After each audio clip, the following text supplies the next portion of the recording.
Welcome to episode 159, where we are going to discuss the song Mission. And before we do, let me introduce our amazing panel. I am Vicki Hudson, your host for this evening or afternoon or morning, wherever you are in the world. We also have Ryan Murphy. We have Todd Evans with us. We have Patrick Mest, and we have a very special guest, Dante Frisiello. He is actually the new rhythm guitarist for Steve Vai. Welcome, panel. Welcome to all. And Dante, I want to come back to you for a moment because you have a great little story to share about the connection between Rush and Steve Vai. So take it away. Sure. Well, thank you. First of all, thank you for having me. This is so cool. The Rush community is just fantastic, and this is fun to be a part of it for me. So thank you. Yeah, we were just talking about whether Steve and Alex are friends or communicator, and I was telling everyone that they are friends. They email a bunch, and Alex is a huge fan of Steve's playing, and that they've gone back and forth a lot via email, and on tour, like, everyone has like 4 t-shirts that you basically live in, and for me, one of them was a Hold Your Fire shirt. So I was in Rush just came up like once every 2 or 3 days in extensive conversations because I was wearing the shirt. Because you basically have your pajama shirt, your work shirts, and that's it. So that's it. It came up obviously over time plenty, and yeah, he shared that with me. It's kind of a fun fact that they're buddies. That's fantastic. It's And awesome. not all that surprising because Steve's playing is so creative and Alex's is as well. So, and we're going to dive into that tonight, actually, as we talk about the song Mission. So Mission, I mean, what can we say? This is not only my favorite Rush song, but my favorite song of all time. And so when I was asked to host this panel, I immediately said yes. It could have been any time of the day or night. 3 a.m. would make no difference. I would say yes to that. It has it all. This song has it all. It has inspiring lyrics. It has a soaring melody. It has a guitar solo for the ages. And if you've ever heard this song live, you might know what it's like to actually levitate off the ground with inspiration. It's an uplifting gem. So without further ado, let's dive right in. And I'm going to read the first section of the lyrics and then hand it over to Todd for some comments. So the song begins, hold your fire, keep it burning bright, hold the flame till the dream ignites. A spirit with a vision is a dream with a mission. And I can personally say that that line right there, a spirit with a vision is a dream with a mission, has inspired me countless times, either in a joyful situation where I wanted to do something inspiring or uplifting, or in a difficult situation where I needed some, like a shot of inspiration. So that one line is just really one for the archives. So Todd, would you like to talk about that intro? And then also I'm going to read the first verse and you can comment on that as well. Okay. Yeah, well, for most of my life, my feelings about Mission is that I always, I'm not shy about saying that Marathon is my favorite Rush song, but Mission is my second favorite Rush song. And Mission was the only song that back in the day when it came out, was the only Rush song that actually made me cry because I was so moved by it. But I always misinterpreted it. I always really fixated on the whole, to know how they struggled, how they suffered about it. If their lights were exotic and strange, they would gladly exchange them. And I assumed it was about some kind of historical event or some people that made extraordinarily extreme sacrifices. But it's really about Geddy and Neil talking about what it's like to fulfill their dreams and what it must be like for others to try to understand what that's like for them. And also about what it must feel like to be someone else who had not found a way to do that. And so when I read that, I thought that maybe I wouldn't find it as inspiring, but I actually like it more. I Yeah. actually was a little bit more moved by it because of that.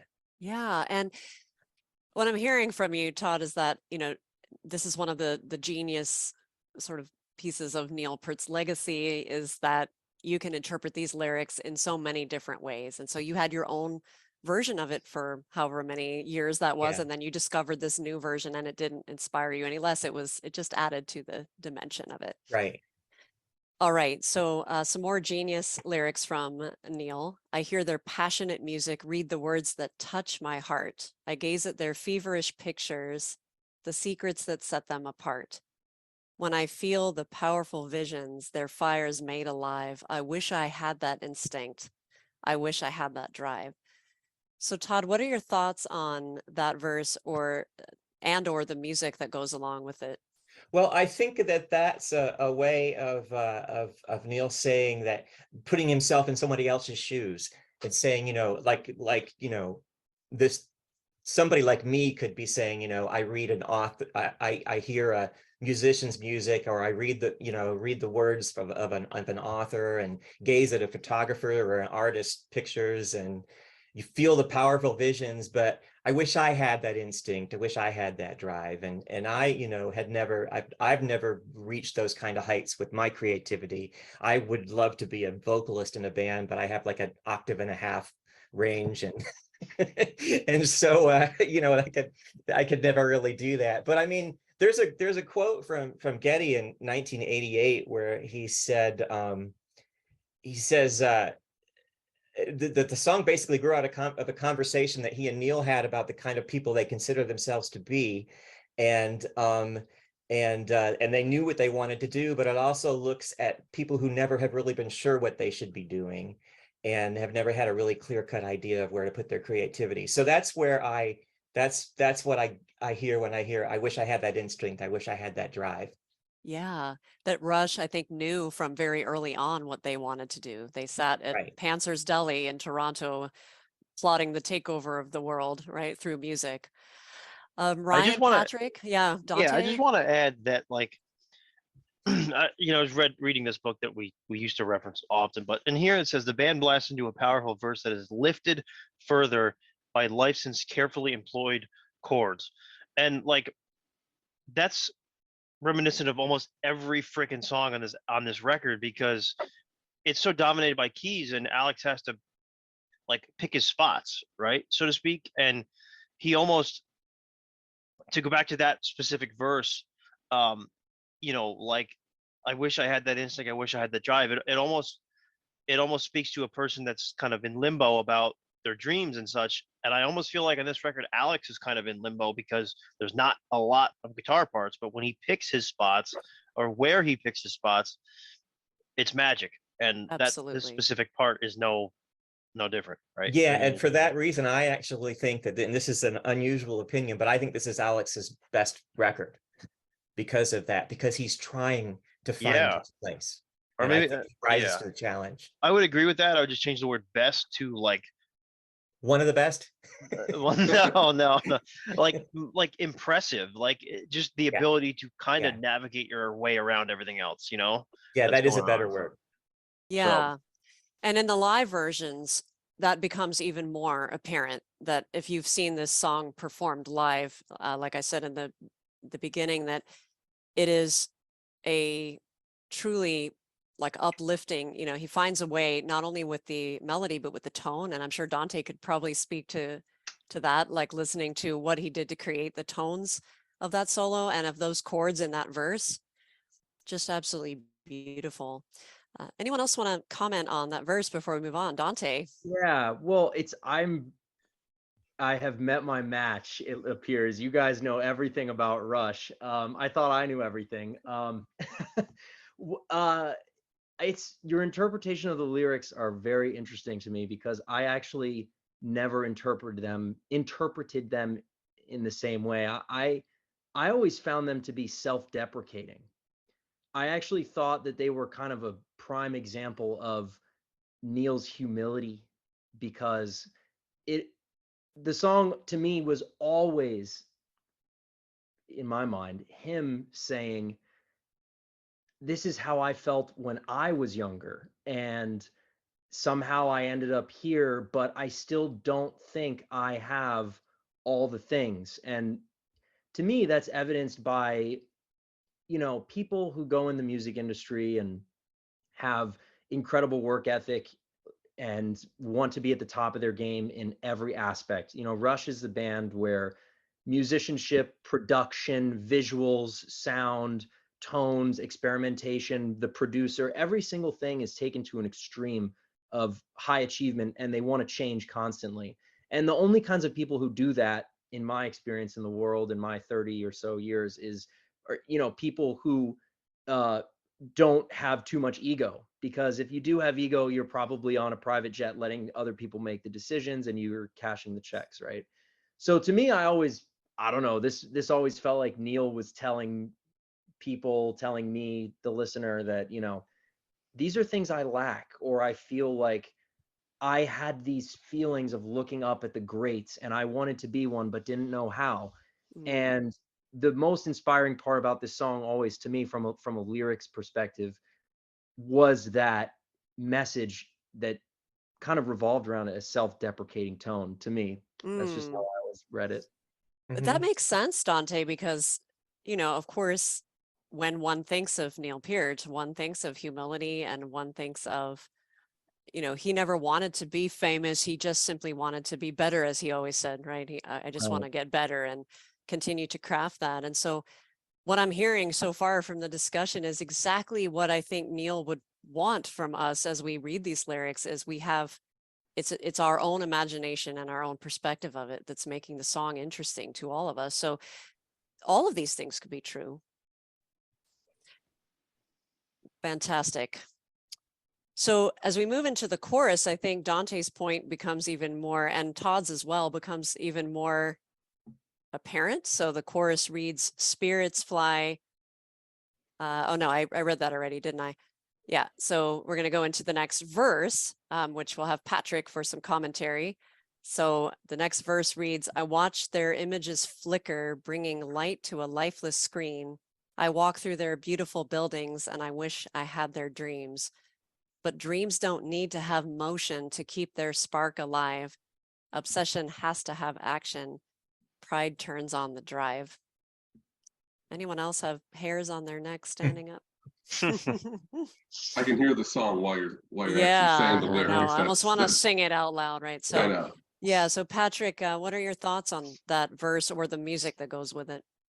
So that kind of that first part's the I watch their images flicker through and I wish I had their dreams.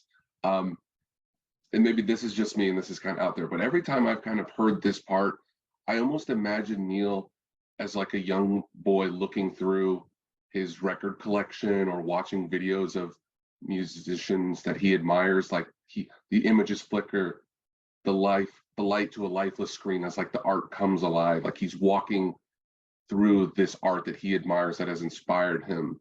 And because to me, Mission is so much a song about inspiration, and so that's just kind of like, for whatever reason, that's just the image that has always come into my head when I hear this part of the song. And I don't know if anyone else has had anything like that, but I think that's why I like this part of the song is so much. And I always found the next little part, but dreams don't need to have motion to keep their spark alive.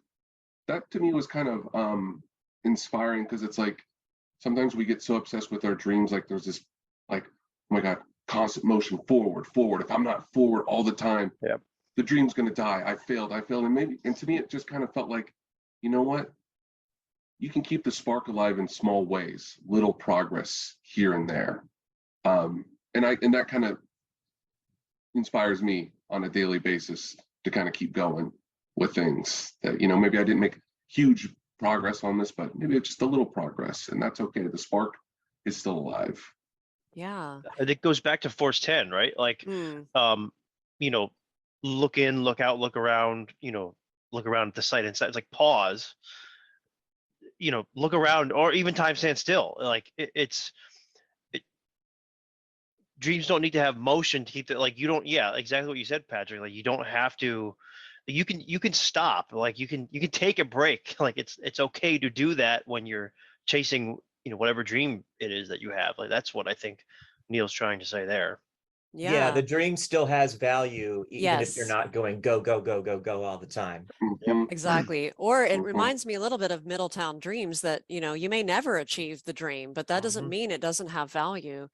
So you could think of yourself as a musician, even if you never play, you know, that like if you have that dream and maybe something prevents you from playing music, you have a disability or some other factor that like actually prevents that dream from coming alive, it doesn't mean that that isn't part of your authentic self and who you are.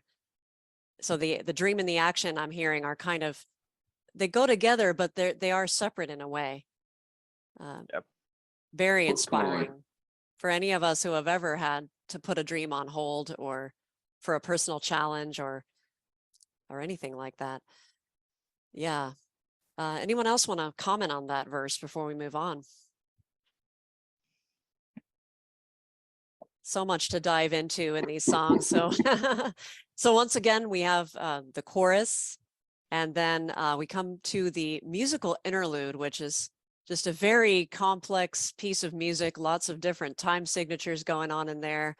Dante, would you like to comment on your thoughts? Sure. Well, I guess, I'm something of an expert on complicated instrumental guitar music. Say so.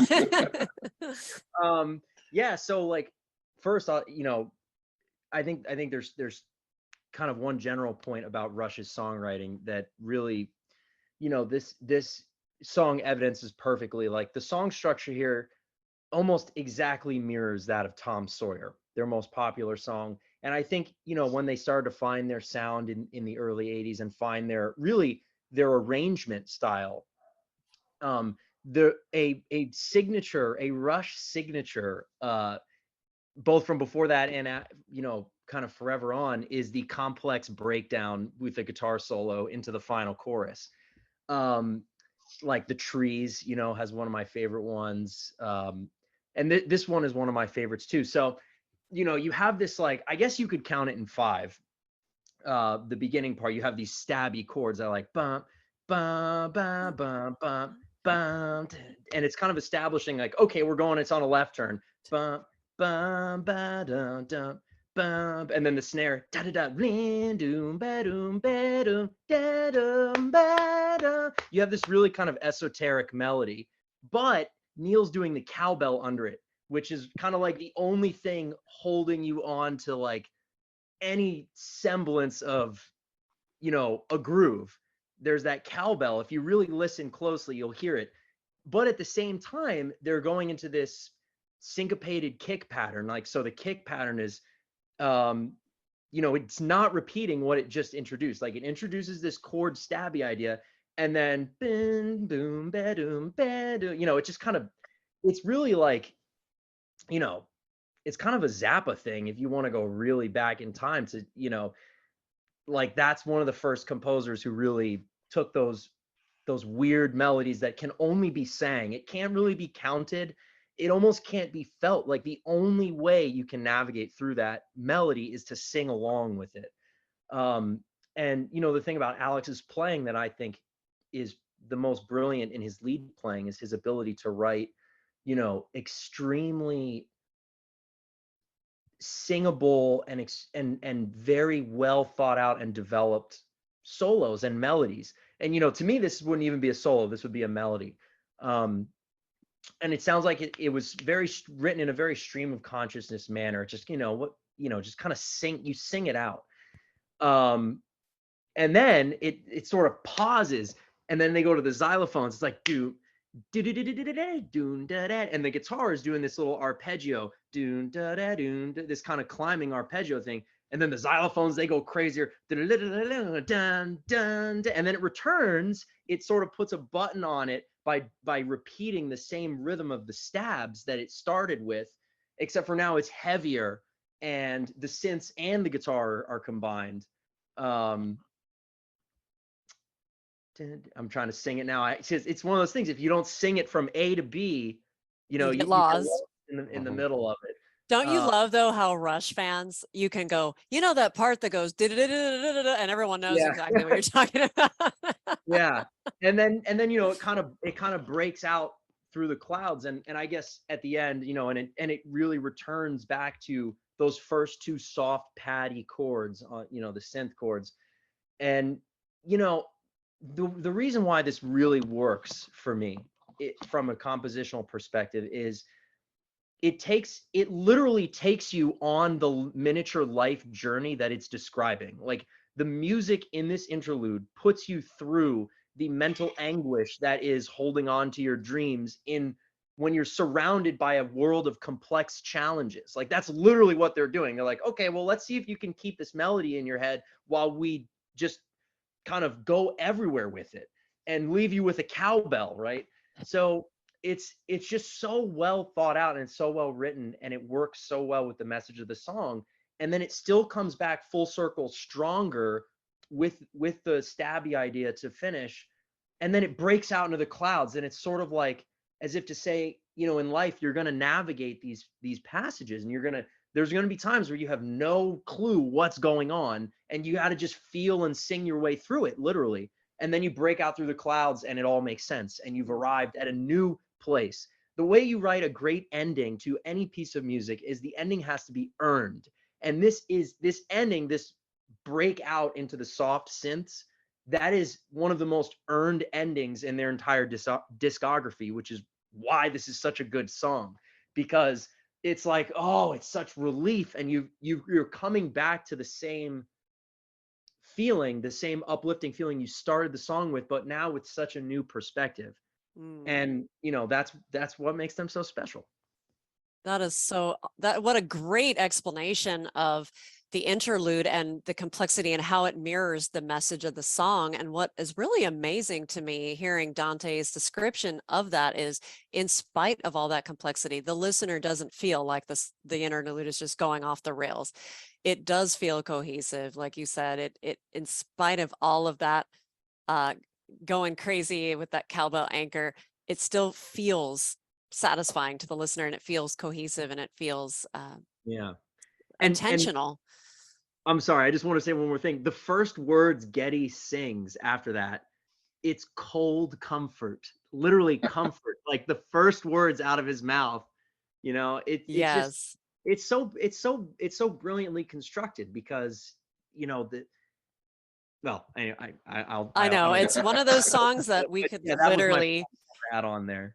No, that was a fantastic insight into the musicality that's going on under there and just how we're perceiving it as listeners. Thank you so much. For sure. And that's a great segue into our outro here, or our final verse, I guess you could call it. So Ryan's going to comment on this, but it reads, "It's cold comfort to the ones without it, to know how they struggled, how they suffered about it. If their lives were exotic and strange, they would likely have gladly exchanged them for something a little more plain, maybe something a little more sane. We each pay a fabulous price for our visions of paradise, but a spirit with a vision is a dream with a mission." I mean, bam, right? So I remember being 18 years old and buying the Show of Hands cassette, and me and my friend Troy, I'm from LA, and we were driving down the road and we stuck the cassette in, and this song came on. And when it got to this verse and he said, "If their lives were exotic and strange, they would likely have gladly exchanged them for something a little more plain, something a little more sane," we just stopped the car. I mean, it was just slammed on the brakes and looked at each other. It was like, we'd never heard a lyric like that. It just blew us away. So Ryan, talk to us about this verse. Yeah, I mean, the first four lines, I think, you know, Dante, you kind of already commented on, and Vicky as well. But the next two parts here, I think that if their lives were exotic and strange part is kind of a sister verse to what Neil is saying in Limelight. Now, hear me out. I think it's basically, I think that's him talking. Like a lot of it's him speaking on behalf of somebody else. This is him speaking on behalf of himself, because at this point in their career, they're famous, they're celebrities. It's, you know, it's 1987. Their lives are exotic and maybe not exotic and strange, but they're famous and they're living rock star lifestyles, or at least popularity wise, right? They never were Kiss in terms of the lifestyle, but you get the point. So they would likely have gladly exchanged them for something a little more plain, a little more sane. Neil said later in life, you know, he just wanted to be a husband. He just wanted to be a father. He just wanted to be a family man. And it's such a shame that he didn't really get many years of that after Rush retired, obviously, right? We've talked about that on end, but that's him saying, he's this famous rock star, but he just wants to be a guy. He just wants to get on his motorcycle and go town to town and just be a guy and fit in like the rest of us. And I think that's why that part specifically is him speaking on behalf of himself. And the same thing with the last part. We each pay a fabulous price for our visions of paradise. I mean, this is his vision of paradise, being this, masterful rock and roll musician, but the price he's paying is not seeing his family often and not being able to just be a guy, right? So it's kind of, to me, that those two last sections there are him speaking on behalf of himself, and kind of, now I drew the connections to Middletown Dreams too, Vicky, with a lot of the lyrics in this song, but that specific part, I connect the dots to Limelight, because Limelight dealing with not wanting to be famous or being famous and kind of hating it, right? So, and struggling with that. So I think this is kind of the same type of topic, just portrayed in a different manner. Yeah, and it's kind of, Ryan, what I'm hearing in your message is the grass is always greener on the other side. So if you wish to be famous, then you might end up wishing to be more normal, and right. the other way around as well. If you're living in Middletown, you are going to wish for those dreams and the stars. And I think Right. maybe what Neil's trying to say is there is a price for everything, for either side that you choose, right? Look at people who win the lottery, right? I mean, Yeah. they're suddenly like famous. They don't want that. They just want the money. They're just suddenly famous, right? Or look at people that in today's day and age that are, huge TikTok stars or huge, influencers or whatever. Do they really want to be recognized in the grocery store? Probably not. Like, you kind of want to just be left alone to a degree, right? So you want to just fit in. I mean, Donna Halpert said to me one time, someone went up to her in the grocery store and said, "Hey, you're that lady from Rush Deep Dive." I'm thinking to myself, you're that lady from Rush Deep Dive, not the lady who discovered Rush, right? Wow. That they just put a whole thing in perspective for me. It's like, a lot of people just want to fit in, and Neil is no different, Absolutely. and fame can, in some instances, get to your head, but in some instances, you kind of want to come back to earth in a way. So Yeah, 100%. Todd or Patrick, any thoughts on this verse? Well, I wanted to say something about that verse, that starts with "if their lives were exotic and strange." I was 24 when I first heard that, and I remember where I was and where I was sitting, and I remember not really knowing what Neil was talking about, but I found that verse so touching, and one of the coolest things about it is that it comes after that crazy that musical interlude before it, and Alex Gleison's playing two notes. And then he repeats the same two notes. He just, and it's just, it's so beautiful. And it goes from being so complex to being so simple. And for some reason, that combined with those words, I found just incredibly touching. And I always have. But I also think we should talk about the bass pedals, because my favorite part of the song are the bass pedals. And after, when he says we each pay, after he says a spirit with a vision is a dream with a mission, it's basically, the bass pedals are just basically going up the scale. But not only is that really simple and really beautiful, but the pedals are there's kind of an effect on them. They're kind of growling. It's like they've got flanger on them or something. And if you really pay attention, you just kind of go, whoa, that's a really cool sound. Great observation, Todd. Yeah, I we mean, I hadn't just really brought that absolutely, I don't know what up. they've done to them, but they sound just really wicked. And Yeah. I've always loved them.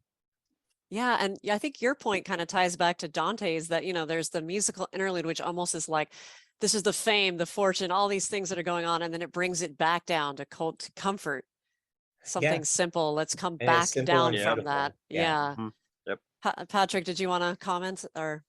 Yeah, two things. One, back to Ryan's point about Donna being the Rush Deep Dive lady. I'm just going to assume it's from Caress of Steel, the one I was on, because I'm sure that has the most views, obviously. And then number Naturally. two, just want to shout out Getty's vocal performance in this part. I've said this before on other roundtables, but I think Getty just does such a good job of just really, he's not just singing the words, he is really selling the lyrics in these emotional parts. He's really selling Neil's lyrics and really making you feel like you are in that moment experiencing it. And I just, So true. Getty is he's so underrated. He's so underrated as a vocalist. Everyone throws flowers at him as a bass player, but he does not get enough credit as for how incredible a vocalist he is. So I just want to give him a little shout out there. And I appreciate that as the lead singer in a Rush tribute band, that, you know, the having sung this song, I don't know that I've ever felt so inspired in my life, actually feeling those words come out and being given to an audience and having their energy come back. You know, it's an incredible feeling. So Bet. thanks for that, Patrick. And we are ending with the outro that, you know, he basically sings the spirit with a vision is a dream, and then the solo comes in. Now, I have a little bit of a struggle with the Hold Your Fire version because the solo fades out and the solo is so gorgeous that I always thought it should stay on, you know, but in the Show of Hands and Snakes and Arrows versions and live, of course, if you've seen the song played live, it's just, it absolutely soaring solo. So anyone want to comment on that? Dante, maybe do you want to say anything about the solo at the end? Sure. Well, I have a funny quick tour story. So the drummer in the Steve Vai band, Jeremy Colston, is a huge Rush fanatic, as I came to learn on our European tour this past summer. And he and I both just laughed really hard because when we talked about it, he's like, dude, well, what are your favorite Rush albums? I'm like, everything from Signals until Counterparts.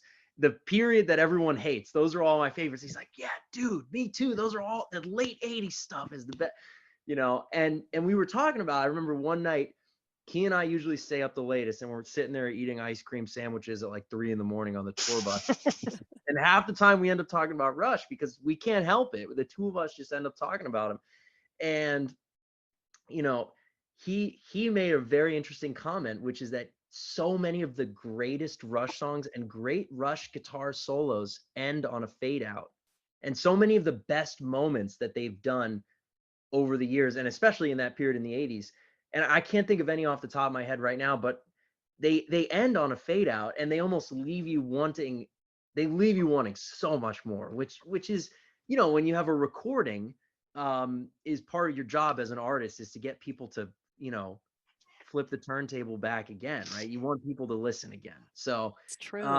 so there's a technique there. And then, you know, for that moment of the guitar solo, you know, I would say it's for only the hardcore fans, but every fan at a Rush show is hardcore. So everyone experiences the cathartic release of Alex sort of improvising a longer full range guitar solo over it that gives you that moment that you always wanted. And then the song resolves, and it resolves on a huge major. I think it just resolves on a big G major chord, which is, you know, it's such a strong resolution after, you know, a fade out on the album. You know, it's kind of like, oh, drifting away, and then it's bam, you know, with a mission, you know. So it's like, it's just an interesting creative decision to fade out there. And from an artist perspective, you kind of leave yourself some future bargaining power with your listeners for a live show by doing that, which I think is Great just really point. great. Yeah. You've given me a new perspective on that, Dante. I appreciate that, because Well, I was always like, no, think I keep used to playing, get- keep playing. No, I understand. I had the exact same reaction when I heard the live version from Snakes and Arrows. I was like, oh my God, there's the guitar solo that should have been, you know. That's pretty cool, though. I So- appreciate that. We always learn something new on Rush Roundtable. But I Never- kind of like the experience of it, the guitar solo being so great and then fading out and going, no, you know, I sort of think that that's kind of cool. So and it Yeah. also sets you up for the bonus when you hear it live. That is You so You ever true. just turn, like, I listen to most of my music in the car. You ever just turn it up so you can hear more of that solo? Yes, I've totally done that. And then turn the page hits and you're like, oh shit, like taking it back. But yeah, it's that moment in Show of Oh. Hands right before when he says, we're going to do something, I'll hold your fire. You know, I always say, oh, it's coming, it's coming. Like, you're going to get that satisfaction of hearing the full solo.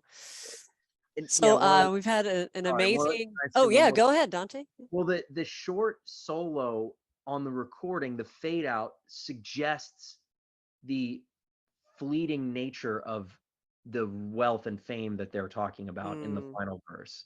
So it Yeah. really thematically, you Yep. know, kind of links in with like the fleeting nature of it all. Here's the Absolutely. payoff, and now it's gone. Yeah. Well, speaking of the term thematically, I mean, this album deals with the theme of instinct, right? And time. And can we connect instinct to the song in any way? Does anyone have any like clever things they want to bring up about connecting these lyrics in this song to the theme of instinct? I mean, the theme of time comes more strongly to me, that the farther away you get from your dreams, maybe the older you get, for example, the more urgent it may feel to you that, the dream has to have some motion, even though dreams And I don't think need to that's have instinctive. motion. I think that Yeah, is instinctive, exactly. right? Yeah. Yeah. You instinctively understand that you don't have forever on this earth. And so if there are dreams that you have, maybe at some point you say it's time to stop making excuses and to put them into motion if you're able to.